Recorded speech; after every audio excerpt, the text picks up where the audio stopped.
All right. I appreciate you holding. Once again, we are on RealHotRadio.com with DJ Big Stu. We are talking about his up-and-coming film next month, which is going to be released on April of 2013. This seems to be another one of his underground releases that he is going to be releasing in April of 2013. Once again, we welcome you to Real Hot Radio. Big Stu, first of all, we'd like to know where you're from. Tell us about that. Well, first, thanks for having me, man. I appreciate, y'all bringing me down and letting us tell our story. And, I'm from East Harlem, man, the Spanish side of Harlem, what they call El Barrio. Okay. Yeah. Okay. Is that over on like way over like on First Avenue over there? Like Lexington Avenue all the way, like Fifth Avenue all the way to First Avenue. That's Spanish Harlem, A lot of people okay. See Harlem, they just know Lenox Avenue, 8th Avenue, but it's another part of Harlem too, across the other side of Fifth Avenue. Okay. That's what's up. All right. Well, like I said, first of all, we'd like to congratulate you on your up-and-coming release, East Side Story, and we wish you much success on that. First we would like to know where. Okay, you already told us where you're from. Mm-hmm. How did you get into filmmaking, and what inspired you to create the film Somebody Gotta Die? I know that was your first underground film, right? Yeah, well, actually, it was I got put down with that film by Nat Nelson and Mo Money, which Mo Money stars in this next film. They had wrote and directed it.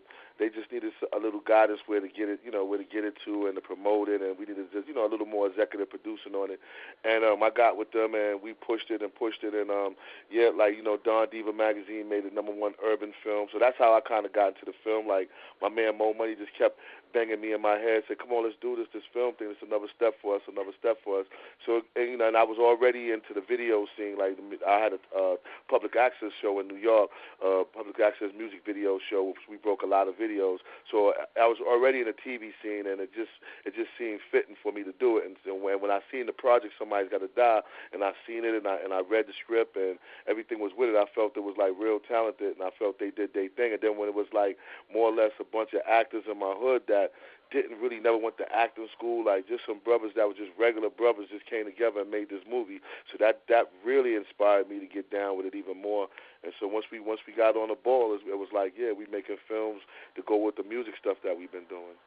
Oh, that's what's up. So did you go to film school at all, or was you self-taught when it comes to making films? I'm hood taught, man. You know what I mean? I'm buy myself a camera and learn everything as I go, and that's how we did it. That's right. A lot of us. I'm from New York too, man, and I'm the same way. I did everything by self-taught, teaching myself. So that's a good thing, man. It's I wish a lot of people are more talented to learn how to do it that way too. But exactly. The books are a good thing, but being self-taught, man, it's nothing like hands-on.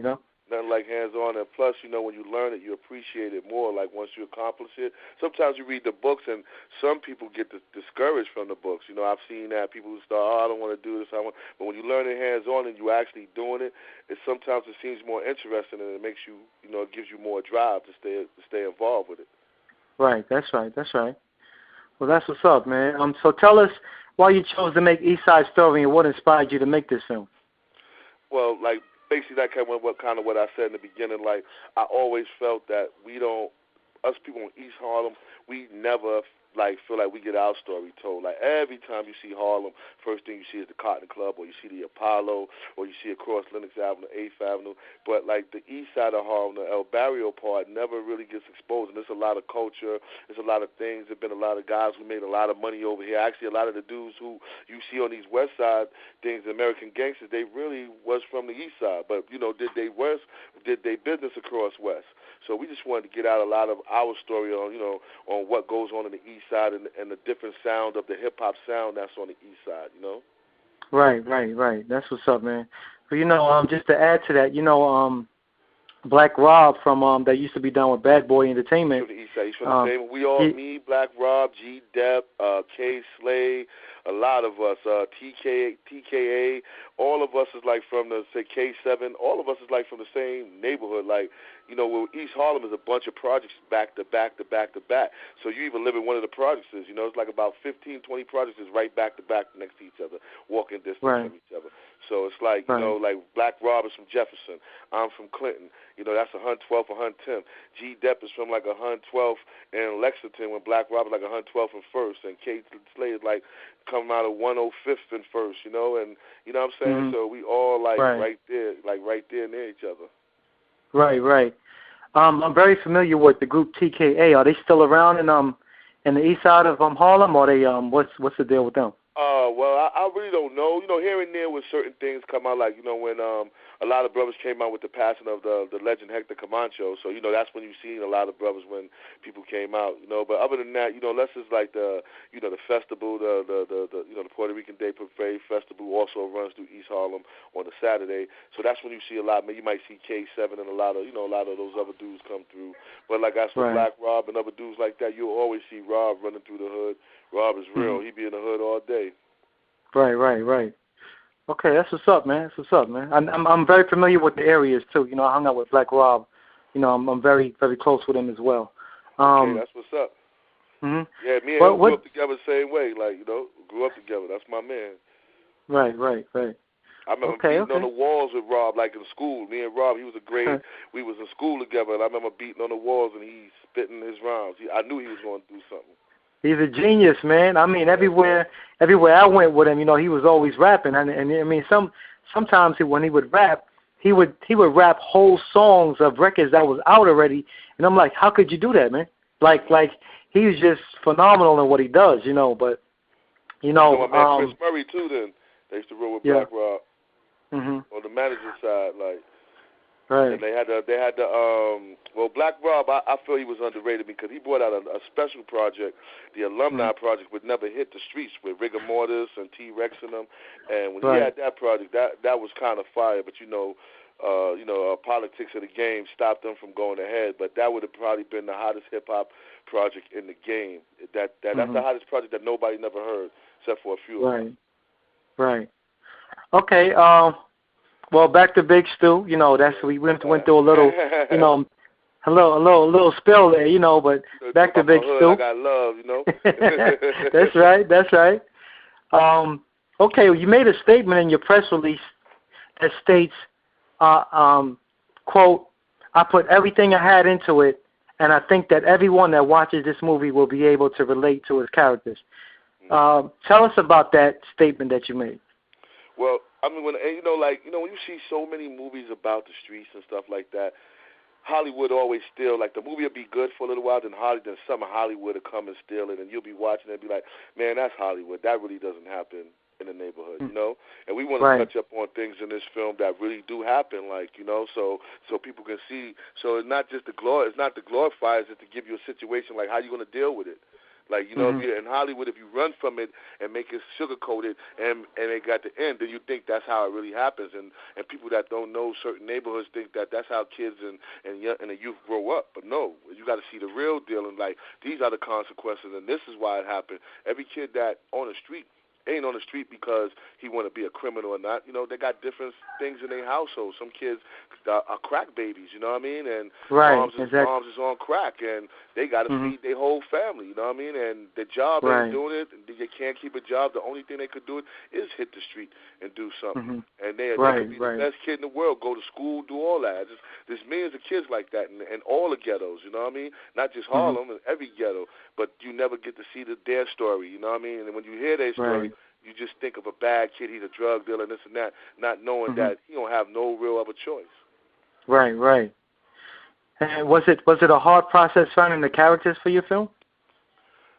Not really. After somebody's got to die, and you know what we do, we don't really go after the actors. Even though a couple of dudes that did stuff like in The Wire and all that stuff that we knew, they was like, yo, I'll roll with y'all, but we stuck to the formula and went with. People who want to do it for, like, they was new. They never acted before because we seem to get something real. Like, when people see it, they say, oh, this is like reality TV. You know, it's not more movies. It seems so real. So that's why we kept the formula of getting people that wasn't actors and all that. So it wasn't hard. It was a lot of people wanted to participate in it. A lot of, there's a million people out there want to show their talent. You know what I mean? Right. So we found a lot of good people, and we was fortunate to find a lot of good people that wanted to do it and wanted to participate. And we was lucky, but like that, on that level. Okay, and how well did everyone get along on the set? Were they easy to work with? In the beginning, I'm gonna be honest with you. You got like 1,000 directors. Mm-hmm. Like instead, like people, people had to learn the fact that all right, you're here to act as a role, not direct. We got roles for you. Not tell us what you want your role to be. So that's what we went through. I got you. And a lot of people was telling us, let me do this, and once we got it across to them, it was there. But the first 3 days, I'm gonna be real with you, it was hell. It was hell. Right, right. I feel you, man. That's what I know, because when people, I guess it's that excitement level too. They feel like they're so talented. They could do every part in the film. So exactly. And then they're like, you're crazy. not John Singleton. You can take my ideas. You're not Spike Lee. That's right. how people look at you first. All right, you got a little write-up in the magazine, but that don't make you could say what, And exactly. But once we got control, it was good. Once people see what we was doing and they started feeling the movie and everybody started coming together, I think a lot of people got together, and then a lot of the dudes that's on the mixtape is in the movie, so that went well, too. That's what's up. Are there any actors in the film that we need to look out for that stood out in the production of the film? Well, Mo Money always did, and a lot of people say they like the Buck Smooth, and somebody's got to die. Buck is bringing that Buck Smooth character back to this thing. We got a couple of African guys that's pretty funny in there. You're gonna like. What I'm saying? Myself, I'm acting in it, so I mean, I don't know. I hope they like all of us. I hope I stand out. Right. We Okay. get to see that yet, Right. Okay, and tell us why you think everyone will relate to these specific characters that you picked without giving too much away. Tell us about that. Well, everybody has that cat in their neighborhood that, he's in the street and everybody talking about him in the house. Like every parent be, oh, that boy is too wild. That boy's going to end up in jail. Something going to happen to that boy. So everybody know about that type of dude. He's just off the hook wild. He's just flashing his money. Every ghetto hood has a dude like that. And also every ghetto has a lot of corrupt police in it. You know what I mean? And, and the police that be corrupt, they don't always just be the cops running around beating up guys and robbing guys like you see in some movies. Sometimes they be actually really down with the drug dealers and working with them, And we're just showing those type of scenes that people don't never get to see. There might be some people mad, but, it is what it is, and it definitely have a real message to it at the end with a twist in it. The twist is going to kill people because people, when they see the trailer, they so much on, so much shoot 'em up, bang, bang, but when they see the message in it, it's going to bug people out. And we got a couple of surprises that we haven't put in the press yet that we just want to surprise people when they see it. That's what's up. I'm ready to go see the film right now, too. No That's a good thing, man. We definitely going to have some copies for you to give to your listeners, though, so you ain't even got to worry about it. Oh, that's what's up. We appreciate that, man. Really, we really do. Have you had a preview of the film yet? And how did your preview audience react to the movie, if there was a preview of it? We didn't have a preview, but we have like a production team that we always, because the film is like still slightly in editing. It will be out like the end of April, hoping not, if it's not like, we want to make it so tight, so it will be at the end of April, but maybe the first week of May, but we're scheduled for the end of April.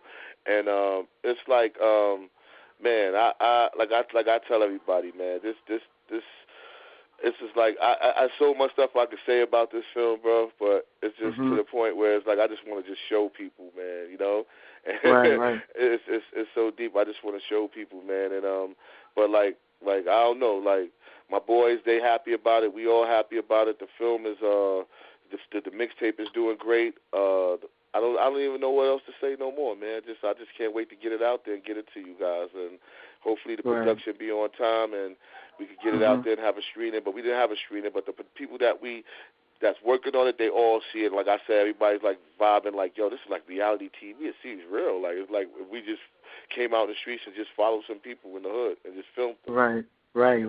That's the effect it got. That's what's up. Okay, when will this movie be released in major film outlets, or if not, how will it be distributed where everyone will know where they can find it? Our goal is to have it in every place we can. And when we say every place we can, we don't mean no harm. But we're going to have it on Amazon. We're going to have it on all the places online. We're going to have it in the neighborhood African store. We're going to have it in the neighborhood bodega if we could get it.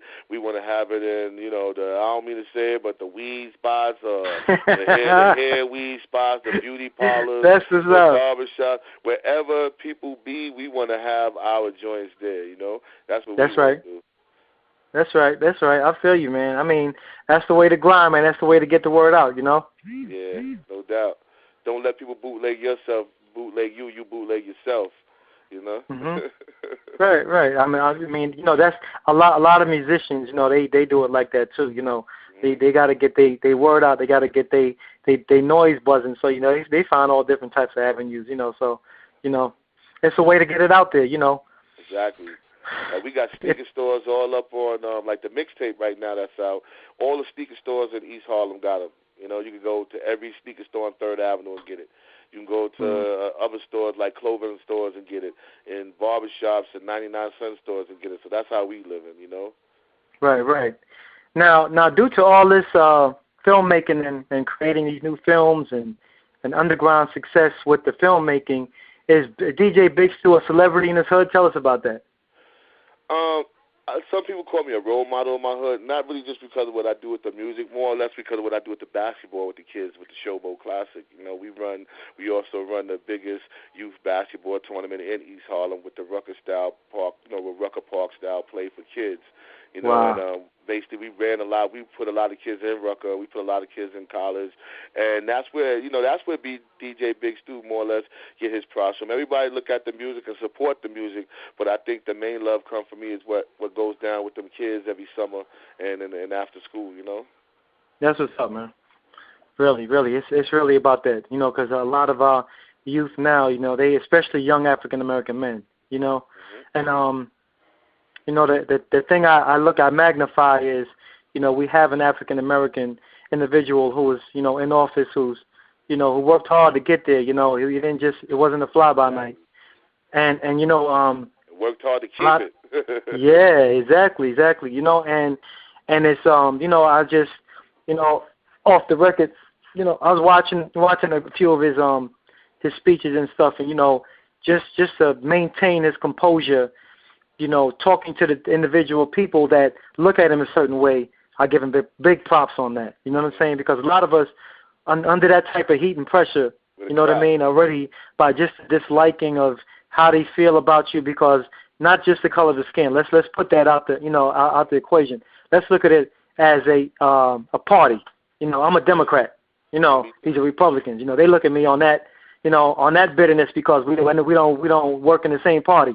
Now we add in the race card, and then you got to deal with being a Democrat and an African-American person. So I give him much credit, for sticking up and, and being that strong in a position like that. And a lot of our youth, need to understand that, it's going to be a lot of obstacles out there that's going to be thrown at them. And just to stay strong and have people like you to look up to keep them strong like that is very important. You know what I mean? So bigs up to you for that, man. Thank you, man, and bigs up to people like you, man, that give people like me the chance to expose that, man, because, I'm also on the radio, and without us on the radio that making those moves, nobody never know nothing, because, the internet radio is the biggest thing in the world for Black America right now, you know what I'm saying? This is where we could really get knowledge and see the heroes and see the success of people. If you don't hit internet radio, you should stay with the mainstream radio. You'll get what you're getting now, the kids with the pants hanging down off off themselves, and the disrespectful kids, you know what I'm saying? But that's why you listen to a lot of internet shows, they keep it real, and they keep focus on what it's supposed to be, and that's why internet radio is being real big. So big up to you and other people, for definitely letting people like me, put that word out. I appreciate that, man. We really do. That's what it's all about, networking, man, and keeping it alive. For sure. If your fans want to get in touch with you, where could they find you on social media? Follow me at Beef Stew Radio on Twitter. I follow everybody who follows me back. People be surprised. They be like, he really followed me back. I follows everybody who follows me back. And you also can get me on Facebook at Beef Stew Radio. You can go to www.beefstewradio.com, and you can catch me on Blog Talk every night at 10 p.m. Beef Stew Radio. So yeah, I'll be doing my thing too. That's what's up. That's what's up, man. That's you doing your thing. You're grinding hard.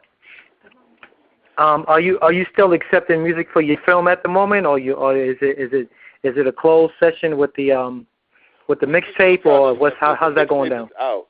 The mixtape right now is out. It's almost 10,000 downloads on .piff. Between the vibe, they saying it's going to do real good. The streets is loving it and everything. So what we're gonna do is we still got some more things, like some of the music that's going to be in the movie is not on the mixtape. So we still accepting movies. If somebody got some music, send it to DJ Big Stew at beefstewradio.com, and I'm listening to it. Just put that you're trying to submit to the movie, and I listen to everything. You know what I mean? If it's hot, we're going to put it on there.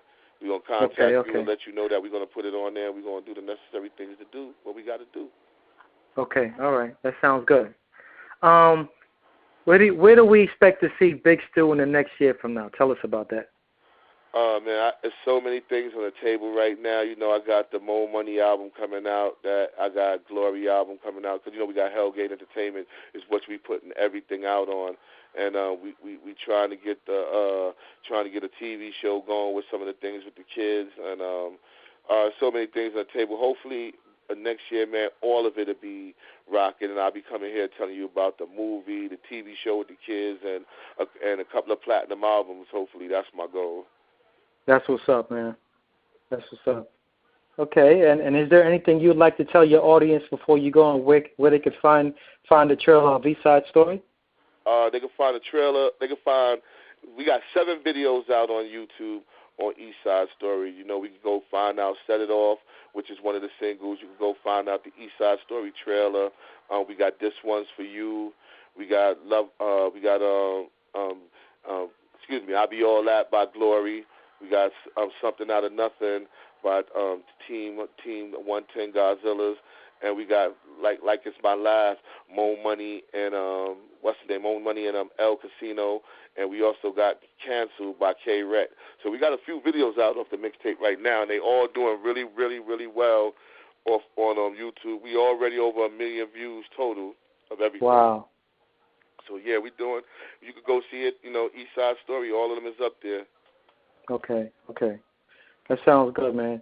Well, we really appreciate you, man, and stay in contact with us, man, and let us know what's good, man. And if you do have any promos that you would like for us to share with our fans, or just to give out to kind of keep the buzz going, man, let us know about that. We'll be happy to promote East Side Story, man. One thing about Real Hot Radio that I would like for you guys out there to know too, because I know your radio station too.